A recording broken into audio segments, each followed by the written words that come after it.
एकदमै खाली मन भएकी रिनाले समुद्री किनारामा एकजना मानिसको ठूलो पाइला देखिन्। करिब 28 वर्षदेखि एक्लै रहेकी रिनाले त्यो देख्दा एकदमै खुसी भइन्। उनी तुरुन्तै आफ्नो सपनाको राजकुमारतर्फ लागिन्। तर त्यहाँ उनले सोचे जस्तो भएन। त्यहाँ त एक लङ्गडो पुरुष पो रहेछ। त्यो पुरुष छिटो छिटो गर्दै रिनातर्फ आयो। रिना निकै निराश भइन्। उनले सोचे जस्तो भएन, किनकि रिनाले उसलाई सुन्दर युवक ठानेकी थिइन्। तर त्यो त लङ्गडो मानिस रहेछ। लङ्गडो मानिसले रिनालाई धेरै मन पराउँथ्यो। त्यसैले उसले आफ्नो हातले समातेको पन्जा समेत तोडेर रिनालाई उपहार दियो। रिनालाई त्यो लङ्गडो पुरुषसँग प्रेम र घृणा दुवै महसुस हुन्थ्यो। कारण के थियो भने उनी सानो हुँदा धेरै निर्दोष थिइन् र उनी स्कुल जाँदा अरूलाई चढेर जान्थिन्। पछि जब उनी बुझ्ने भइन् तब धेरै ढिलो भइसकेको थियो।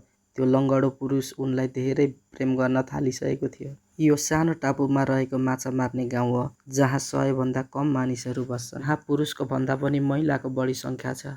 त्यही भएर धेरै महिलाहरूले बुढी भएसम्म बिहे गर्न पाएका छैनन्। त्यसैले 40 वर्षको त्यो लङ्गडो पनि धेरै लोकप्रिय थियो। उसको अगाडि धेरै सुन्दर महिलाहरू हुन्थे। त्यस गाउँको एक शिक्षक मात्र यस्तो व्यक्ति थिए जो रिनाको मापदण्डमा पर्थ्यो। त्यसैले उनले स्कुलमै शिक्षकलाई मन पराउन थालिन् र आफैले पहल गरिन्। उनले भनिन्, के तिमी मलाई मद्दत गर्न आउन सक्छौ? तर शिक्षकले स्पष्ट रूपमा बुझेन। पछि रिनाले आफ्नो भावना व्यक्त गरिन्, म तिमीलाई मन पराउँछु। शिक्षकलाई निकै अप्ठ्यारो महसुस भयो, किनकि शिक्षकको उमेर 50 वर्ष थियो।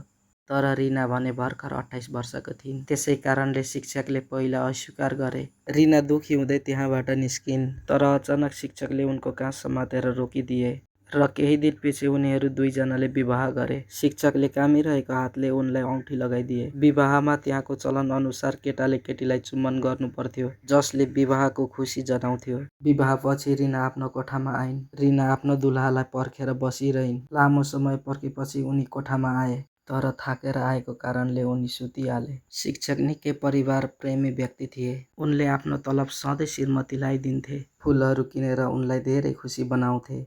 तर यी सबै कुराहरूले रिनाको मन पूर्ण रूपमा सन्तुष्ट थिएन। उनी प्राय एक्लै बसेर कोठामा रोइरहन्थिन्। धेरै नै तनाव भएपछि उनी मदिरा पसल गइन्, जहाँ उनी पहिला आफै काम गर्थिन्।